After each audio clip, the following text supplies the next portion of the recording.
বাংলাদেশের আরেক নতুন আতঙ্কের নাম রাসেল ভাইপার। ভয়ঙ্কর বিষধর এক সাপ। ১ দশক আগেও সাপটির অস্তিত্ব সম্পর্কে খুব বেশি শোনা যায়নি, কিন্তু সাম্প্রতিক বছরগুলোতে দেশের নানা অঞ্চলে এটি ছড়িয়ে পড়েছে, বিশেষ করে পদ্মা, যমুনা নদী ও তার অববাহিকায়। চলতি বছর দেশের বিভিন্ন এলাকায় ফসলের ক্ষেতে কাজ করার সময় রাসেল ভাইপারের আক্রমণে বেশ কয়েকজনের মৃত্যুর খবর পাওয়া গেছে। এসব এলাকায় রাসেল ভাইপারের আতঙ্ক এমনভাবে ছড়িয়ে পড়েছে, ক্ষেতের পরিচর্যার জন্য শ্রমিকও পাওয়া যাচ্ছে না। এমনকি ফসল কাটতে ক্ষেতে যেতেও ভয় পাচ্ছেন কৃষকরা। আতঙ্ক বিবেচনায় নিয়ে ক্ষেতে কাজ করার সময় সাপ থেকে সাবধানতা অবলম্বনের জন্য কৃষকদের নানা পরামর্শও দিচ্ছে কৃষি বিভাগ। তবুও ভয় কাটছে না কৃষকদের। সম্প্রতি দেশের বেশ কিছু অঞ্চলে আতঙ্ক ছড়িয়ে পড়েছে। আর রাসেল ভাইপার শুধু বাংলাদেশের উত্তরাঞ্চল বা দক্ষিণাঞ্চলেই নয়, ঢাকার খুব কাছাকাছি চলে এসেছে এই সাপ। অন্য সাপ যেখানে মানুষ দেখলে পালিয়ে যায়, রাসেল ভাইপার মানুষ দেখলে তেড়ে এসে কামড়ায়।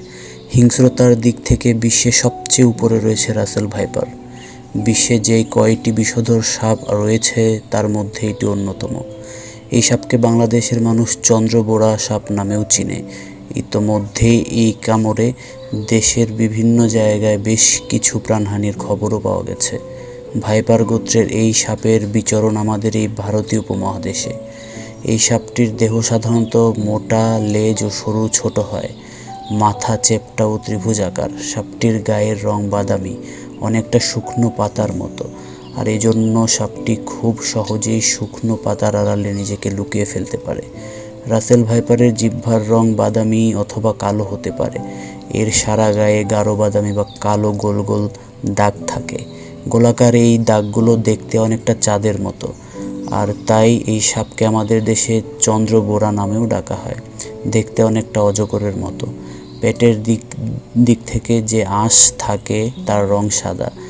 রাসেল ভাইপারের বিষদাঁত তুলনামূলক লম্বা হয়, প্রায় 16 মিলিমিটার পর্যন্ত হতে পারে। এই বিষদাঁত পৃথিবীতে সব সাপের মধ্যে দ্বিতীয় সর্বোচ্চ বিষদাঁত।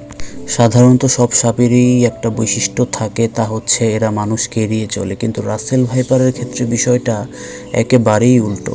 এরা মানুষ দেখলে আরও আক্রমণাত্মক হয়ে উঠতে পারে। বিষধর সাপ হিসেবে রাসেল ভাইপারের অবস্থান পৃথিবীতে পঞ্চম হলেও হিংস্রতার দিক দিয়ে এদের অবস্থান সবার উপরে। এদের হিংস্রতা এত বেশি যে 1 সেকেন্ডেরও অনেক কম সময়ে এরা কামড় বসিয়ে দিতে পারে। এরা প্রচণ্ড জোরে হিসিস শব্দও করতে পারে।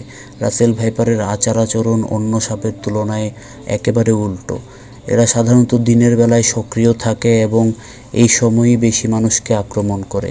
এরা ঘন জঙ্গল এড়িয়ে চলে, সাধারণত ঘাসে ঢাকা খোলা মাঠ, ফসলি জমি ইত্যাদি জায়গায় এদের বিচরণ। রাসেল ভাইপার কামড় দিলে কামড়ের জায়গায় প্রচণ্ড ব্যথা হয় আর ফুলে যায়। কয়েক ঘন্টার মধ্যেই আশেপাশের জায়গা ফুলে যায়।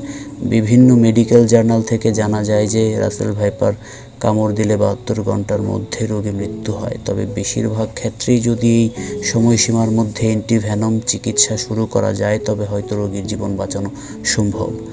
বিশ্ব সংস্থার প্রতিবেদন অনুযায়ী আমাদের দেশে বছরে অন্তত 5,80,000 মানুষকে সাপে কামড়ায়, যার মধ্যে অন্তত 6,000 মানুষ মৃত্যুবরণ করেন। আর গত 1 মাসে দেশের বিভিন্ন অঞ্চলে, এমনকি ঢাকার আশেপাশেও দেখা গেছে রাসেল ভাইপার। এদের কামড়ে ইতোমধ্যে বেশ কিছু মানুষের মৃত্যু হয়েছে। তাই বাংলাদেশের আরেক আতঙ্কের নাম এখন রাসেল ভাইপার। তো সবাই সাবধানে থাকবেন, আশেপাশ দেখে রাখবেন, এবং কোনো কারণে যদি আপনার আশেপাশে এরকম সাপ দেখতে পান তাহলে যথাযথ ব্যবস্থা নিন। সুস্থ থাকুন।